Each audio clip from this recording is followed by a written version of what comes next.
This is the Friday, October 5th, 2018 version of the Market Plus segment. Joining us now is John Roach. John, welcome back. Thanks, Delaney. Nice to be here. John, we had some great discussion during the main portion of the show. I want to keep it up here by starting with some questions that we got in this week on social media, and you can find us on Facebook, Twitter, and Instagram if you have questions each week. Starting off here with Marty in Buxton, North Dakota. He said, how much of our great corn exports are a direct result of Argentina's drought and the drought in Brazil's second corn crop? That's a really good question. I don't know that I would really know what the answer is to that for sure, but I'm thinking it could be where we're at right now. We're ahead of schedule, and I'm guessing that we've probably done an extra 1 or maybe 2 million tons worth of business that would have been done there. Mm-hmm. The Brazilians continued to ship a lot of corn, and so, but it's been the Argentines that have been behind because of the weather problems. When we look at Brazil's safrinha corn crop, how much of that do you anticipate, or do you anticipate any of that to be reduced this year in lieu of planting soybeans? That's the talk right now, that not so much reducing the second crop, but reducing the first crop and planting more first crop soybeans and fewer first crop corn acres. And it would seem to me that there's certainly reason for them to be doing that when it looks like we're not going to be able to sell beans to China. John, I have a hypothetical scenario question for you. Let's say that we do get a deal here, midterm elections. What does that do for Brazil's soybean industry? Well, they don't have any beans to sell really to speak of right now, and so they're waiting for their crop to get planted, get grown and be harvested. So this is the time of year when we normally do most of the business with China, and Brazil doesn't have supplies available, and so we expect the Chinese will figure out somewhere or another to get some of the beans from here. If it's transshipped or somewhere or another, the Chinese are going to have to get some bean supplies, we think. Absolutely. So when we look at planning for 2019, we've got, of course, questions from producers all the time about what they should be doing. And we got one in this week from Tim in Crookston, Minnesota. He said he's planning for the 2019 season. What crops could possibly show a profit next year?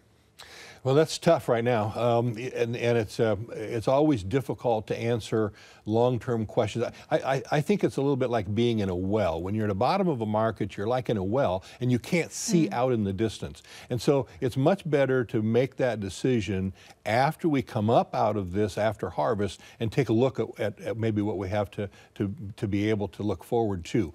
We'll know a lot more 30 or 45 days from now, and I think he'll still have opportunity to be able to get the work done he needs to get done this fall in order to take advantage of it. So at this point in time, I'd say keep your powder dry here a little bit. We do know that the corn stalks are going to be a lot smaller, and we know the bean stalks are the biggest they've been in a long time. We're going to have better corn markets in the spring and worse bean markets. Well, not sorry, worse. We're going to have lousy bean markets likely in the spring once the South American crop is assured.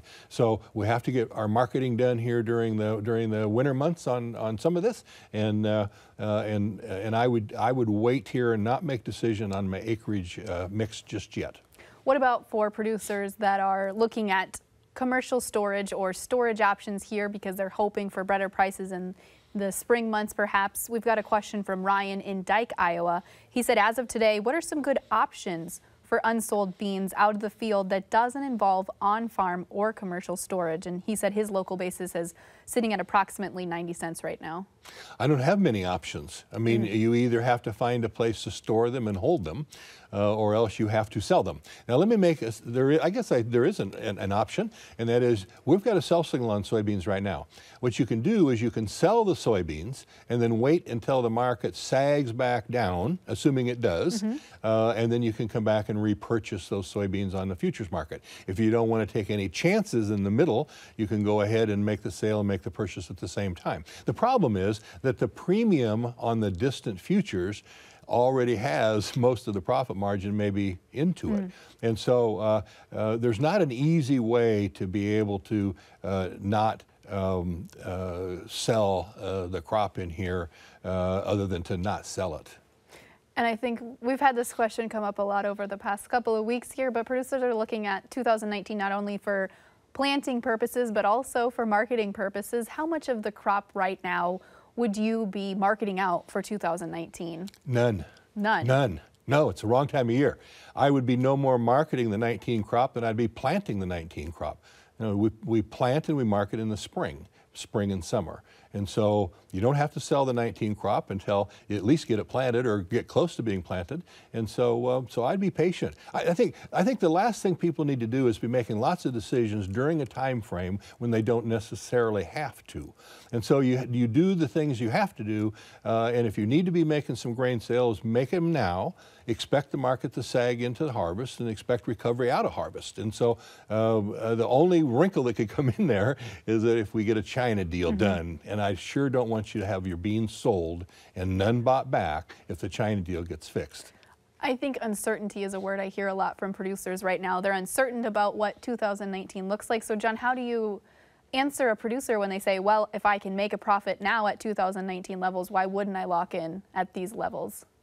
Well, you can do that and you'll make a profit, but it wouldn't be my recommended way to market the crop. I know out of the last 10 years that the three cheapest months are September, October, and November. And so making a sale during one of the three cheapest months of the year is not a way to be successful in marketing. It's just not. If you want to be successful in marketing, you got to change. And making sales during the fall of the year, if that's your normal pattern, you don't have enough storage or you're not making enough sales in the summer. I mean, the reality of it is you sort of have an idea sometime in the summer of what kind of crop you have, and you have to start thinking about your storage situation and you have to be able to take action. And if you're not, then you have to build more bins to be able to hold it and sell after you've gone through the winter into the next spring. So would you be looking at December, January, February? For making sales? Yes. We normally have a good bounce by December. And so if you're in a position where you don't want to pay a lot of storage and so forth, look for a good bounce in here and take not this sell signal, but the next one. Okay, the next one. The next one. John, I know you wanted to talk about interest rates and how those are affecting producers. At this point in time, after the Fed has raised interest rates a couple of times here, what should producers be thinking in regards to interest rates? I think you have to think higher rates. And so I think you have to look at your business operation and say, okay, what do I need to do here in a higher rate environment? And you need to go back and take a look. I mean, we haven't seen I think 2008 was the last time that we had the Treasury bill I think we closed it at 2.6% today. And the last time we had that, look at what your operating line was. Look at what interest rates were costing you, and look out forward. And it's time to get those decisions done and plans in place, because the way the economy is looking at the moment, interest rates are just going to tick right on up, and that's what the Fed's telling us. How do producers, I guess, differentiate, because the economy as a whole is doing well, but farm economy is not doing necessarily well? We've had lower commodity prices because of trade uncertainties and whatnot. So what should producers be doing because of the higher interest rates now, the lower commodity prices? Is there anything that you recommend they be doing?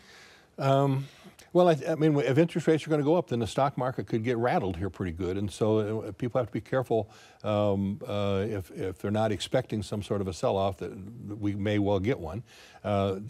We tend to move from asset class to asset class, and so we may be moving out of the equities into the commodities. We're starting to show some signs of that. You saw energy prices and gold prices up this week, and the CRB index up, and so we just think you have to get prepared and be ready for a higher interest rate environment. Because you mentioned energies there, I want to ask briefly here, and we'll wrap it up with this. Where does oil head from here after touching its 4-year high? You know, I don't know. It's the whole question is what happens with the Iran oil, and can we get the Saudis to produce more? And we're doing all that in an economy that's running along really worldwide pretty strong economies, and so it's taken lots more. And so one of the things about it, American oil is coming on stream though in greater quantities, and so we think that we'll take care of that problem down the road a little bit. All right. John Roach, always a pleasure to have you on. Thanks, Delaney. Always nice to be here. Join us again next week when we'll explore how ranchers in the High Plains are still frustrated after big wins over water and grazing rights. And Tom Fitzenmeyer will join me at the Market to Market table. Until then, thanks for watching, listening, or reading. I'm Delaney Howell. Have a great week.